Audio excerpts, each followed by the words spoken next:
বন্ধুরা, আপনারা দর্শন করছেন 630 বছরের অতি প্রাচীন এবং সুপ্রসিদ্ধ হুগলির শ্রীরামপুরের মাহেশের রথ। আর এই রথ, এই দেব পুরীর পর দ্বিতীয়। আর এখন আমি চলে এসেছি জগন্নাথের মাসির বাড়ি, অর্থাৎ মাহেশের সেই জগন্নাথের মাসির বাড়ির তোরণ বেয়ে প্রবেশ করছি। ত্রিদেবকে সেখানে দর্শন করব।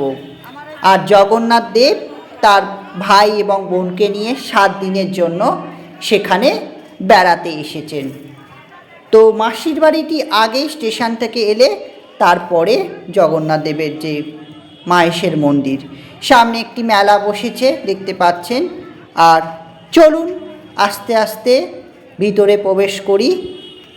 এই হলো সেই জগন্নাথ দেবের মাসির বাড়ি। আর এখন আপনারা দর্শন করছেন ত্রিদেবকে মাসির বাড়িতে। অপূর্ব সুন্দর দৃশ্য। এখানে পুষ্পাঞ্জলিও দেওয়ার ব্যবস্থা রয়েছে, পূজা দেওয়ারও ব্যবস্থা রয়েছে।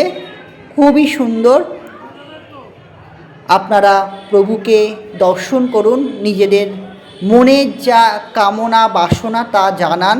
আশা করি প্রভু ঠিকই আপনাদের ডাক শুনবেন। তো দেখতেই পাচ্ছেন, আপনারাও কোনো সময় চলে আসতে পারেন মাহেশের এই জগন্নাথ মন্দিরে।